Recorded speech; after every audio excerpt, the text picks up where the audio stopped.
So hello everybody, welcome to the video. So in the previous class हमने जो है वो बायोलॉजिकल एंथ्रोपोलॉजी को जो है वो 4 पार्ट्स के अंदर जो है वो डिवाइड किया था, ठीक है। जिसके अंदर जो पहला पार्ट था it was for the core concepts और कुछ जो आपके पास बेसिक कंसेप्ट्स हैं वो जो है वो आपके पास पहला पार्ट था, ठीक है। चलिए हम पहले पार्ट से जो है फिर हम दूसरे पार्ट में जाएंगे, एवोल्यूशनरी स्टडीज़ वाले। एवोल्यूशनरी स्टडीज़ का एक एक टॉपिक पढ़ते हुए जो है वो हम आगे की तरफ जो है वो चलेंगे, ठीक है। चलिए, सो this is the first part, core concepts. जो इसके अंदर आपके पास पहला जो टॉपिक आता है that is the biological basis of life.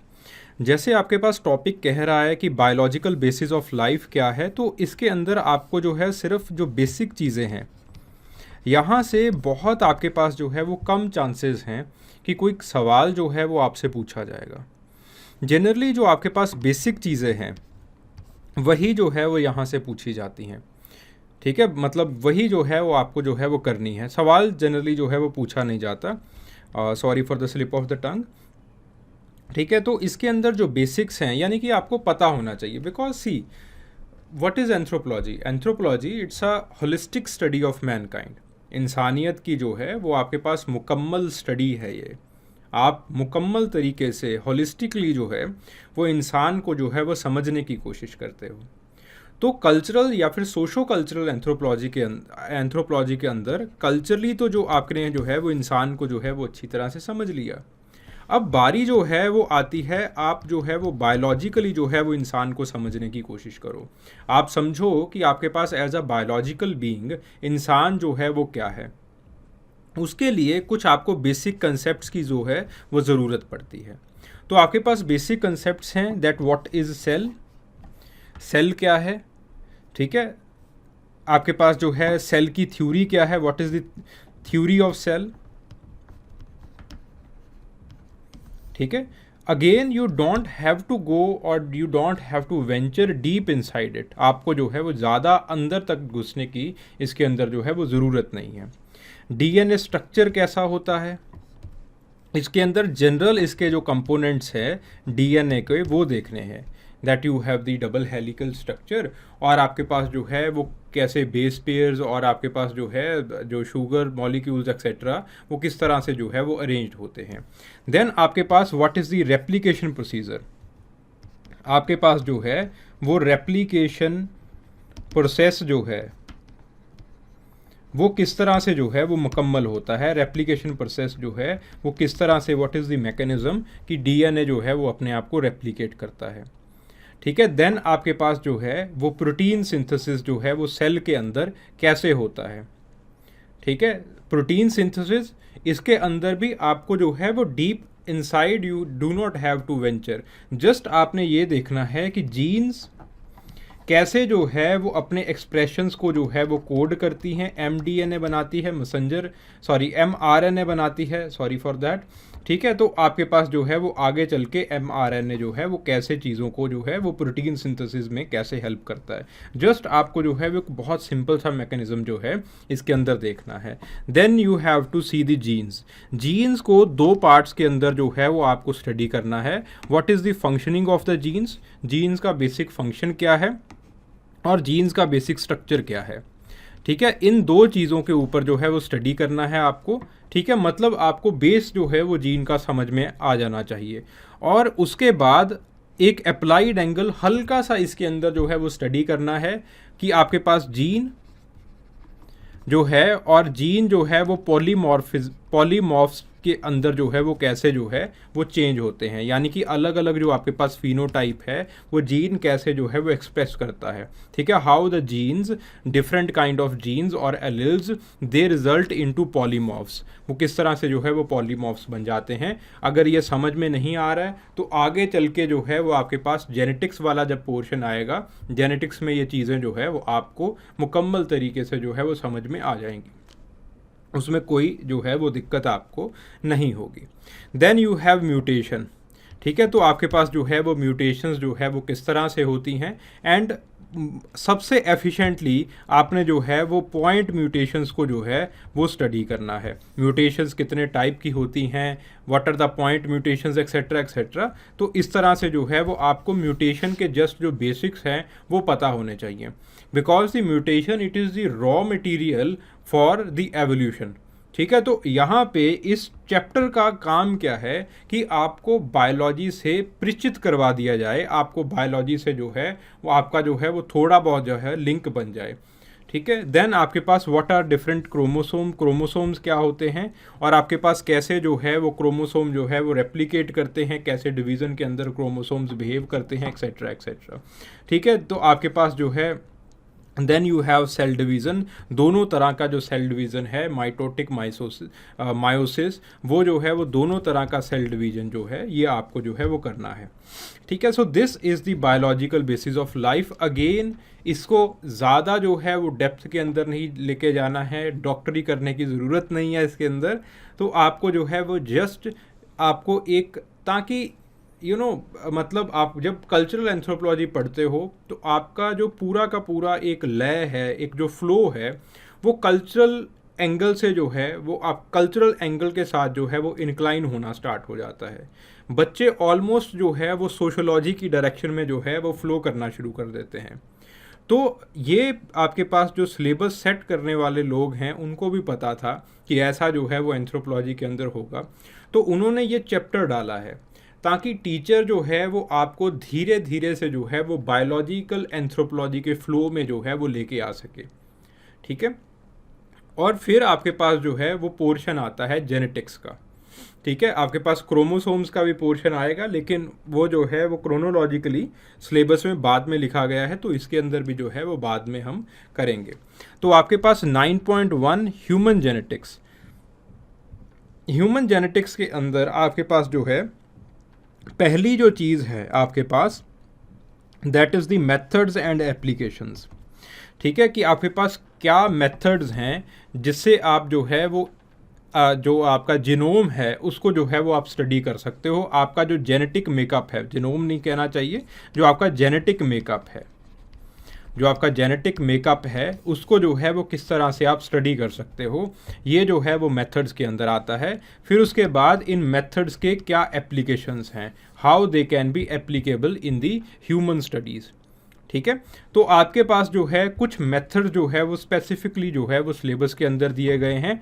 Pedigree analysis, twin studies, को ट्विन मेथड, ये दोनों जो है वो एक दूसरे के साथ जो है वो काफ़ी तालमेल बना के जो है वो रखते हैं, ट्विन स्टडीज़ और को ट्विन मेथड्स। ठीक है, they are very much linked with each other. तो जब क्लास होती है तो हम जो है वो आपके पास ट्विन एंड को ट्विन मेथड्स, इस तरह से जो है वो चीज़ों को जो है समझाया जाता है। देन उसके बाद फॉस्टर चाइल्ड स्टडीज़। ठीक है, तो ये तीनों मेथड्स जो हैं, ये आपके पास तीनों मेथड्स जो हैं, twin studies, foster child method and को ट्विन मेथड, ये तीनों जो आपके पास मेथड्स हैं या फिर तीनों जो चीज़ें हैं आपके पास, ये एक बहुत बड़ी डिबेट जो है वो एंथ्रोपोलॉजी की हिस्ट्री के अंदर हुई थी। This is known as the nature and nurture debate. Nature and nurture debate. Nature it signifies genes, ठीक है, और नर्चर इट सिग्निफाइज इन्वायरमेंट। कि आपके पास जो है एक लीडर बनाने के लिए सबसे जो बड़ा गुण है वो किससे मिलता है, वो आपके पास जीन्स से गुण मिलते हैं या फिर जो है वो इन्वायरमेंट से गुण मिलते हैं। ठीक है, जैसे फॉर एग्जांपल दंगल मूवी के अंदर बहुत एक फेमस डायलॉग है कि एक पहलवान का जो लड़का है या फिर पहलवान की लड़की है, यानी कि पहलवान की जो प्रोजनी है वही असली पहलवान बन सकता है। सो उसके अंदर ऐसे बहुत सारी चीज़ें मिलेंगी आपको। एक ब्राह्मण का बेटा ही जो है वो ब्राह्मण बन सकता है, या फिर एक क्षत्रिय का बेटा ही जो है क्षत्रिय बन सकता है। तो ऐसी चीज़ें जो है वो इंडियन कल्चर के अंदर भी जो है वो कही जाती है। सो दिस सिग्निफाइज जीन्स, ये जो है वो ये कहावतें जो है वो आपके कल्चर के अंदर जीन्स को सिग्निफाई करती हैं। ऐसी कहावतें ना सिर्फ जो है वो इंडिया के कल्चर के अंदर है, वेस्टर्न कल्चर के अंदर भी थी। तो आपके पास जो है वो एक साइंटिस्ट हुए हैं फ्रांसिस गाल्टन। तो फ्रांसिस गाल्टन ने जो है वो इन कहावतों को बेसिकली सिंथेसाइज करने की कोशिश की, और उन्होंने जो है वो चाहा कि क्यों ना ऐसे किया जाए कि मैं जो है वो कुछ मेथड जो है वो बनाए जाएं, जिससे जो है वो आपके पास कितना जो है वो जीन्स का इफ़ेक्ट रहता है ह्यूमंस के अंदर और कितना जो है वो इन्वायरमेंट का इफ़ेक्ट रहता है ह्यूमंस के अंदर, उसको जो है वो स्टडी किया जाए। तो उसके लिए आपने जो है वो मेथड्स बनाए। ठीक है, तो आपके पास जो है वो मेथड्स हैं twin study method, foster child method and co twin methods. ठीक है, अब ये कैसे लगाए जाते हैं, किस तरह से जो है वो इसका एप्लीकेशन होता है, ये सारी चीज़ें जब हम मेजर कोर्स करेंगे उसके अंदर जो है वो डिस्कस की जाएंगी। Then you have the cytogenetic methods. ठीक है, जनरली आपके पास जो है तीनों मेथड्स को एक साथ जो है वो आपके पास जो है वो इंटरप्रेट किया जाता है। Cytogenetic methods, chromosomal methods and the karyotyping analysis, इन तीनों मेथड्स को जो है वो आपके पास जो है वो एक साथ जो है वो देखा जाता है। ठीक है, तीनों मेथड्स को आपके पास आपके पास जो है साइटोजेनेटिक, क्रोमोसोमल और आपके पास जो है वो क्रायोटाइप एनालिसिस, तीनों को जो है वो एक साथ जो है वो देखा जाएगा। ओके, देन उसके बाद आपके पास जो है पेडिग्री एनालिसिस को हम इसलिए देखते हैं क्योंकि we want to study the Mendelian laws of genetics. हम उसका इनहेरिटेंस जो है वो आपकी फैमिली के अंदर जो है वो देखना चाहते हैं, तो आपके पास जो है वो पेडिग्री एनालिसिस को जो है वो स्टडी किया जाता है। ठीक है, इसी के साथ आपके पास कुछ जो है वो आपके पास जो है वो कुछ लेबॉर्ट्री मेथड्स भी जो है वो इसके अंदर जो है वो रखे गए हैं, इस चैप्टर के अंदर जो है वो रखे गए हैं, biochemical methods and immunological methods. So these are certain laboratory methods जिसके अंदर आप जो है वो एक एंजाइम या फिर एक प्रोटीन जो है या फिर एक जो एंटीजन है या फिर एंटीबॉडी है उसको जो है वो आप देखने की कोशिश करते हो, whether it is present in your blood, in your serum और नॉट।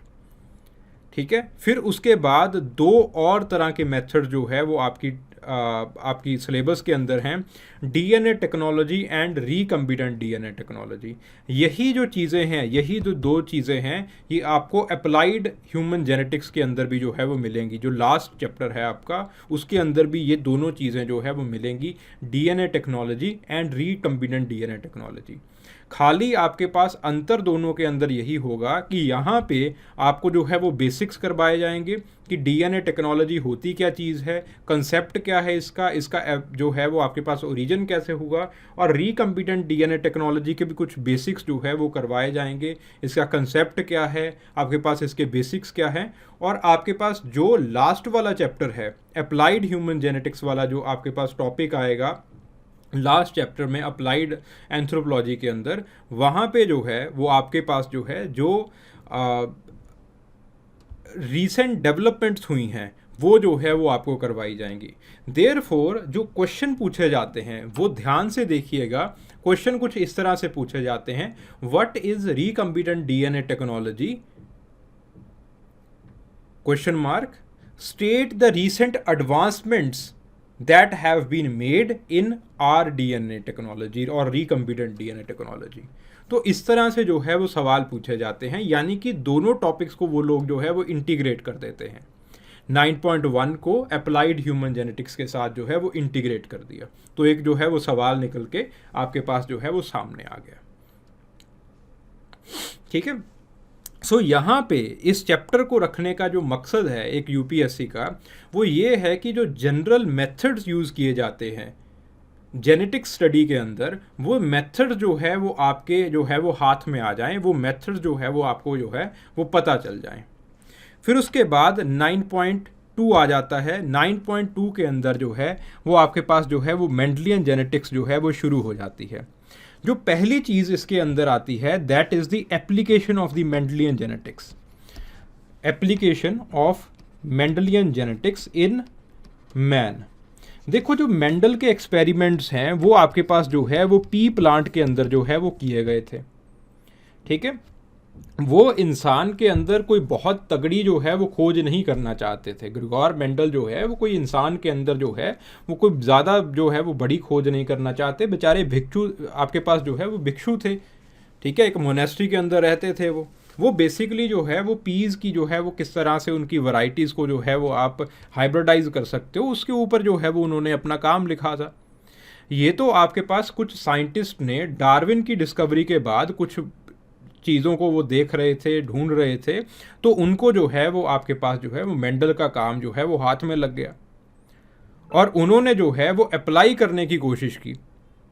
मेंडल के काम को जो है वो ह्यूमंस के अंदर अप्लाई करने की कोशिश की और उन्होंने देखा कि कुछ मेंडल के रिजल्ट्स जो है वो ह्यूमन के अंदर भी रेप्लिकेट कर सकते हैं।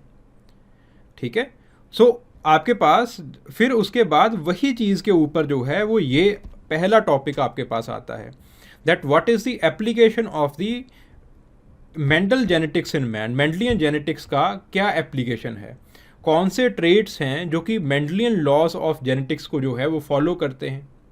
जैसे फॉर एग्जांपल आपके पास जो है there is a trait called tasters and non testers.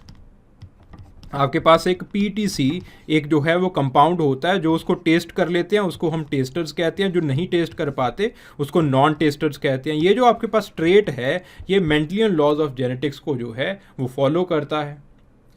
Similarly ऐसे बहुत सारे ट्रेड्स हैं जो कि मेंडलियन पैटर्न को जो है वो फॉलो करते हैं। एबीओ ब्लड ग्रुप के जो ट्रेड्स हैं अकॉर्डिंग टू बटनर जानुश आपके पास जो है वो आपके जो है वो मेंडलियन जेनेटिक्स को जो है वो फॉलो करते हैं, पैटर्न को जो है वो फॉलो करते हैं। फिर उसके बाद इसी पैटर्न के ऊपर जो है वो आपके पास जो है अगला टॉपिक जो है वो आता है। सो आपके पास जो चीज़ें मेंडलियन लॉज को फॉलो करती हैं उनको तो हम कह देते हैं सिंगल फैक्टोरियल इनहेरिटेंस। जो आपके पास कंटिन्यूअस ट्रेट्स होते हैं जो कि मेंडलियन लॉज ऑफ जेनेटिक्स को पूरी तरह फॉलो नहीं करते, उनको हम कहते हैं मल्टी फैक्टोरियल। जैसे आपके पास आपकी हाइट हो गई, हाइट के अंदर आपके पास देयर आर मल्टीपल जीन्स, आपके पास जो है वो मल्टीपल जीन्स भी होते हैं प्लस इन्वायरमेंट का रोल भी रहता है हाइट के अंदर। तो तब जाके जो है वो आपकी हाइट जो है वो बढ़ती है। जो अगर आपके पास जीन्स ही नहीं, इन्वायरमेंट जितना मर्जी अच्छा हो, आपकी हाइट नहीं बढ़ेगी। अगर आपके पास जीन्स हैं लेकिन आपको खाने के लिए कुछ नहीं दिया जा रहा है तो हाइट कैसे बढ़ जाएगी। ठीक है, तो आपके पास these are known as the multi factorial inheritance, जिसके अंदर इन्वायरमेंट का और मल्टीपल जीन्स का जो है वो रोल रहता है। ठीक है, फिर आपके पास कुछ ऐसे जीन्स होते हैं जो कि आपके पास आपकी सर्वाइवल को जो है वो रोक देते हैं, सर्वाइवल को जो है वो सर्वाइवल में हिंड्रेंस बनाते हैं। They are known as the lethal and the sub lethal genes. ठीक है, lethal genes basically they are divided into sub lethal and semi lethal. ठीक है, तो आपके पास जो है वो अलग जहां पे इसका एक्सप्रेशन आता है, देखिए मेंडलियन लॉज ऑफ जेनेटिक्स क्या कहता है कि आपका जो है वो जो जीन है वो एक्सप्रेस करेगी, ये नहीं बताता कि आपके पास कब एक्सप्रेस करेगी। लेकिन कुछ जीन्स जो है वो बहुत पहले एक्सप्रेस करना शुरू कर देती हैं, कुछ जीन्स जो है वो बहुत बाद में एक्सप्रेस अपने आप को करना शुरू करती हैं। तो आपके पास जो है वो लीथल जीन्स को दो पार्ट्स के अंदर डिवाइड किया गया है, सेमी लीथल और सब लीथल। ठीक है, तो आपके पास जो है वो ऐसे जीन्स को आप स्टडी करते हैं जो कि आपके सर्वाइवल के अंदर जो है वो हिंड्रेंस बन रहा है। देन उसके बाद पॉलीजेनिक इनहेरिटेंस इन मैन। ठीक है, जो ये मल्टीपल जीन्स हैं वो किस तरह से इंसान के अंदर जो है वो इनहेरिटेंस दे रहे हैं, किस तरह से जो है, जैसे फॉर एग्जांपल आपकी हाइट है। ठीक है, तो हाइट के अंदर देयर आर मल्टीपल जीन्स जो कि हाइट का एक्सप्रेशन दे रहे होंगे। जितने डोमिनेंट जीन्स होंगे उस सेट के अंदर, जीन्स के सेट के अंदर, जीन लिंकेज के अंदर, उतनी जो है वो आपकी हाइट बढ़ने की जो है वो क्षमता ज़्यादा होगी। ठीक है, जितने आपके पास जो है वो कम, जो रिसेसिव जीन्स का जितना काउंट ज़्यादा होगा उस जीन लिंकेज के अंदर, उस जीन बास्केट के अंदर, उतना जो है वो आपके पास जो है वो आपकी हाइट जो है वो कम होने के चांसेस हैं। So this is known as the polygenic inheritance in man. इसको हम पॉलीजेनिक इनहेरिटेंस कहते हैं इंसान के अंदर।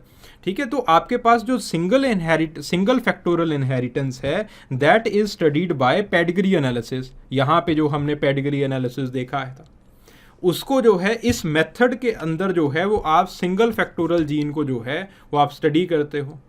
लेकिन जो आपके पास पॉलीजेनिक इनहेरिटेंस है इसको जो है वो आप इन मेथड से जो है वो स्टडी करते हो। Twin study, foster child method, को ट्विन मेथड, इन मेथड से जो है वो आप स्टडी करते हो इनको। ठीक है, गेटिंग द पॉइंट। फिर जो है वो अगला चैप्टर आता है आपके पास, this chapter it can be called as population genetics.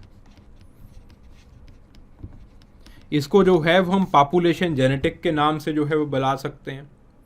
Population genetics का पहला जो कंसेप्ट है that is genetic polymorphism, genes की वजह से उत्पन्न होने वाली वेरिएशन, सिंपल सी भाषा के अंदर कि अलग जीन्स हैं आपके पास और उससे जो है वो वेरिएशन आएगी, उसको हम कहते हैं पॉलीमॉर्फ्स। और ऐसी वेरिएशन जो कि सस्टेनेबल हो। सस्टेनेबल वेरिएशन तभी होती है when it is more than और approximately equal to 4% in the frequency. Sorry, तब जाके जो है वो आपकी कोई वेरिएशन जो है वो पॉलीमॉर्फ जो है वो कहलाती है। क्योंकि अगर आपके पास कम वेरिएशन वाले जीन्स हैं तो नेचर जो है वो कुछ ऐसा हो जाता है नेचर के अंदर कि अल्टीमेटली वो जो है वो आपके पास जो है डिलीट हो जाते हैं, या फिर वो जो है वो किसी एक्सेप्शन की तरह जो है वो स्टडी किए जाते हैं। फिर जेनेटिक पॉलीमॉर्फिज्म, और जेनेटिक पॉलीमॉर्फिज्म के अंदर इस वेरिएशन के अंदर जो है वो नेचुरल सिलेक्शन कैसे काम करती है, ठीक है, इसको जो है वो हम जो है स्टडी करते हैं। देन आपके पास the concept of the Mendelian population. Concept of Mendelian population, it is the precursor, I would say it is the precursor to study the Hardy-Weinberg law। Hardy-Weinberg law क्या कहता है कि जो आपके पास आज पेरेंट्स की जो फ्रीक्वेंसी है, जेनेटिक फ्रीक्वेंसी है, अगर मेंडलियन पॉपुलेशन के अंदर कोई चेंज ना आए, कोई इंटरनल फोर्स एक्सटर्नल फोर्स ना आए, तो वो जो आपके पास फ्रीक्वेंसी है वो जो है वो सेम रहेगी, ठीक है। So this is the Mendelian population, और मेंडलियन पॉपुलेशन से हार्डी-वीनबर्ग लॉ जो है, हार्डी-वीनबर्ग इक्विलिब्रियम जो है वो आपके पास बनता है। देन आपके पास the causes and the changes to bring down the frequency. तो आपके पास फ्रीक्वेंसी को जो है वो आपके पास, आप देखो फ्रीक्वेंसी के अंदर आपने इक्विलिब्रियम जो है वो इस्टेब्लिश करके दिखा दिया। अब आपने इस फ्रीक्वेंसी को जो है वो नीचे ऊपर करना है, डीस्टेबलाइज करना है। तो डीस्टेबलाइज करने के लिए there are these factors that are responsible. तो उन फैक्टर्स को जो है वो स्टडी किया जाता है, ठीक है। आपके पास जो है वो म्यूटेशन एक फैक्टर है, आइसोलेशन एक फैक्टर है, माइग्रेशन एक फैक्टर है, selection, inbreeding, genetic drift, consanguineous non consanguineous mating, basically consanguineous mating ही इसके अंदर स्टडी करते हैं, ठीक है। तो आपके पास जेनेटिक लोड, और आपके पास जो है वो कंसेंगुइनस मेटिंग का जो जेनेटिक इफेक्ट है, या फिर कज़न मैरिजेस का जो जेनेटिक इफेक्ट है वो जो है वो देखा जाता है। देखिए, इन ब्रीडिंग और कंसेंगुइनस मेटिंग के अंदर ज़्यादा डिफरेंस नहीं है।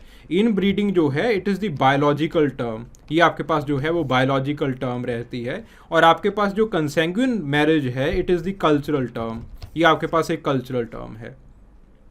तो जब आप कंसेंगुइनस मेटिंग की बात कर रहे हो, जब आप कंसेंगुइनस मेटिंग की बात कर रहे हो तो इसका जो डिस्ट्रीब्यूशन है वो जो है वो बताना ज़रूरी हो जाता है। बच्चे यहाँ पे मार खा जाते हैं।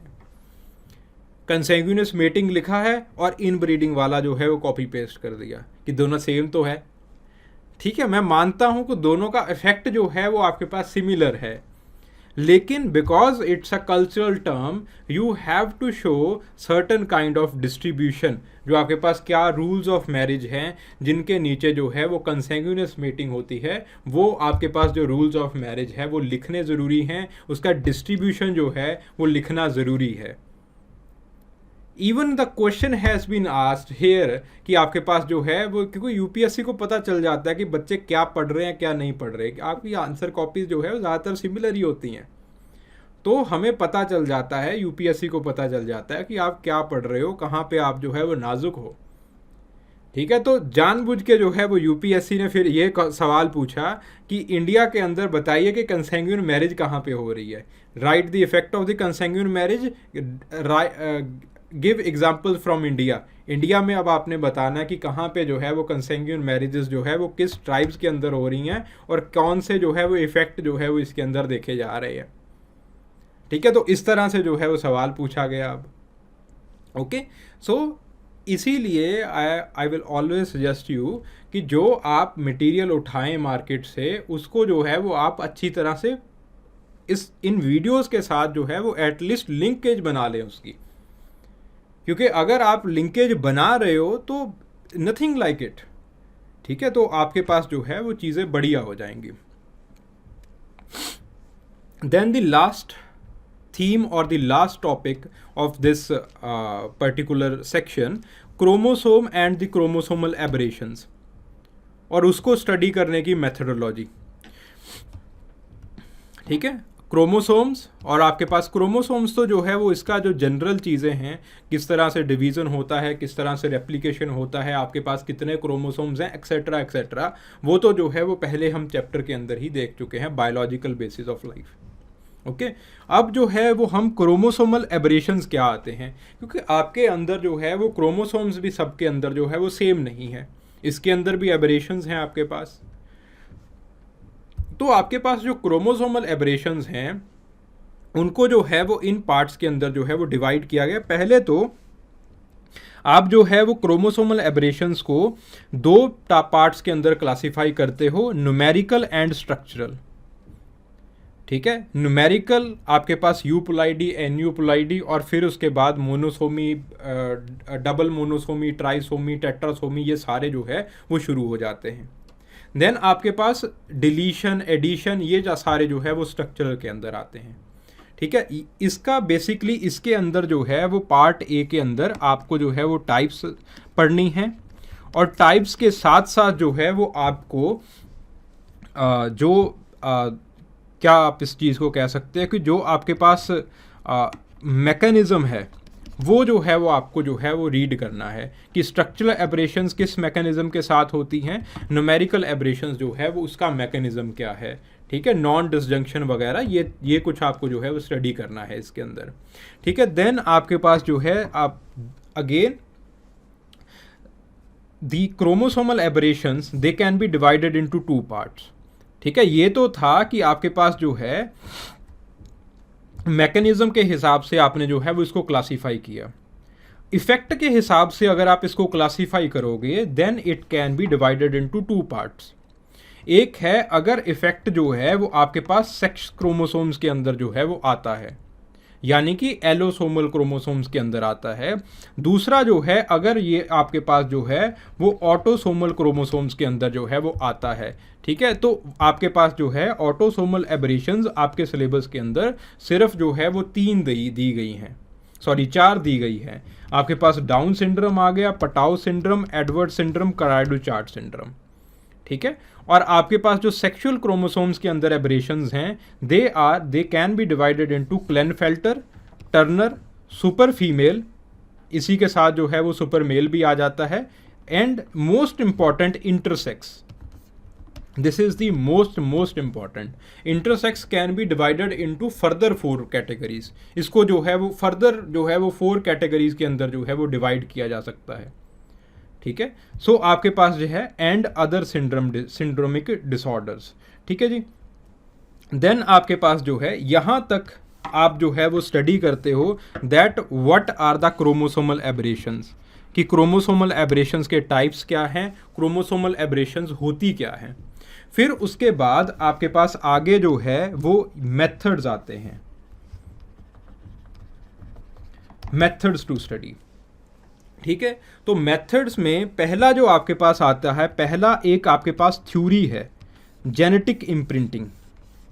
जेनेटिक इम्प्रिंटिंग सेज कि आपके पास जो इफेक्ट है, आपके पास जो है वो मेंडल ने एक बात कही थी, एक प्रिंसिपल दिया था, एक ऑब्जर्वेशन किया था मेंडल ने कहा था कि अगर जीन चाहे वो मदर से आए चाहे वो फादर से आए, जीन है आपके अंदर तो उसका सिमिलर इफेक्ट आपके अंदर देखने को मिलेगा। जो मुद्दा है मेंडल कहते हैं कि वो जीन का मुद्दा है, किससे आई है वो मुद्दा नहीं है। लेकिन जेनेटिक इम्प्रिंटिंग इसकी जो थ्योरी है, या फिर genetic imprinting as a concept अगर आप देखें तो जेनेटिक इम्प्रिंटिंग आपको ये कहती है कि आपके पास अगर फादर से जीन आए तो उसका इफेक्ट डिफरेंट होगा, अगर मदर से जीन आए उसका इफेक्ट जो है वो डिफरेंट होगा। और इफेक्ट के ऊपर आप जो डिसीज़ है वो जो है वो चेंज हो जाते हैं, डिसीज़ की जो सीवियरिटी है वो जो है वो चेंज हो जाती है।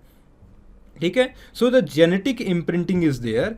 फिर उसके बाद आपके पास जो है वो मेथड्स आ जाते हैं, जिसके अंदर पहली है जेनेटिक स्क्रीनिंग, जो कि आपके पास जो है वो बहुत बड़े पॉपुलेशन लेवल के ऊपर की जाती है। जैसे आपके पास जो है वो जब एटॉमिक बॉम्ब का ब्लास्ट हुआ था हिरोशिमा नागासाकी के अंदर, तो आपके पास जो है अब तक उनकी जेनेटिक स्क्रीनिंग चल रही है कि कैसे म्यूटेशंस उनकी पॉपुलेशन को जो है वो फेस करने पड़ रहे हैं। देखो इतने साल हो गए, अब तक जो है वो बेचारे जो है वो झेल रहे हैं।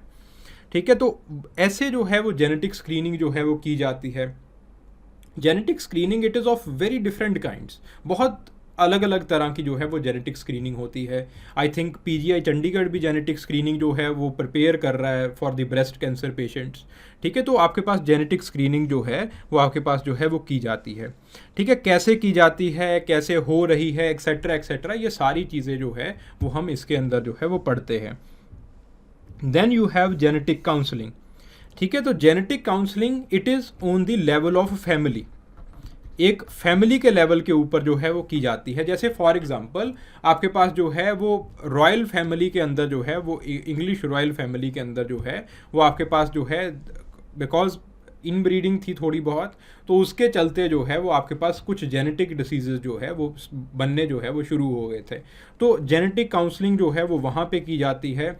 इसके अंदर जो है वो आपको ये बताया जाता है कि आपको किसके साथ शादी करनी है, किसके साथ जो है वो शादी नहीं करनी। बहुत सारी, जैसे इंडिया के अंदर भी आई थिंक संथल्स के अंदर ये की जा रही है, जेनेटिक काउंसलिंग हम इंट्रोड्यूस कर रहे हैं। ठीक है, तो ऐसे जो है वो जेनेटिक काउंसलिंग जो है वो की जाती है। देन उसके बाद जो है वो आपके पास ह्यूमन डीएनए प्रोफाइलिंग। ठीक है, आपके पास जो है वो डीएनए प्रोफाइलिंग,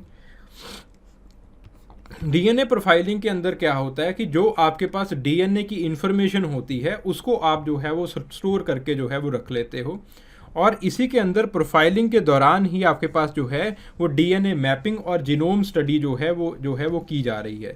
ठीक है, डीएनए प्रोफाइलिंग वैसे तो है कंसेप्चुअली जो है वो अलग चीज़ है, लेकिन जो मैकेनिज्म्स लगते हैं दे आर मतलब काफ़ी जो है वो उनका इंटरलिंकेज है।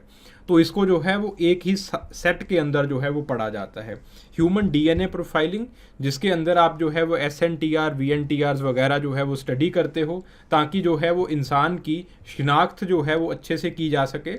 इंसान शिनाख्त का मतलब है आइडेंटिफिकेशन, जो इंसान की जो आइडेंटिफिकेशन है वो जो है वो अच्छे से की जा सके, इंसान का जो पैटर्निटी डायग्नोसिस है वो अच्छे से किया जा सके, और आपके पास जो डीएनए है और जो कुछ जेनेटिक डिसीजेज हैं उनके बीच में जो है वो लिंकेज जो है वो बनाई जा सके। देन आपके पास जीन मैपिंग की जाती है। जीन मैपिंग के again there are different ways. ठीक है, अलग अलग वेज हैं, एक फिजिकल है एक्सेट्रा एक्सेट्रा। तो जीन मैपिंग जो है वो ये दिखाने को की जाती है कि आपके पास जो है वो अलग अलग जीन्स किस तरह से जो है वो आपके फिनोटाइप्स को जो है वो इन्फ्लुएंस कर रहे हैं। देन उसके बाद जीनोम स्टडी, इसके अंदर आप जो है वो इंटायर ह्यूमन जीनोम को जो है वो स्टडी करते हो, उसको जो है वो मैप करने की कोशिश करते हो। ठीक है, तो यहाँ पे you have to read just the basic concepts, और आपके पास जो है जो इसकी अप्लाइड पार्ट है वो जो है वो last part of syllabus it has been written.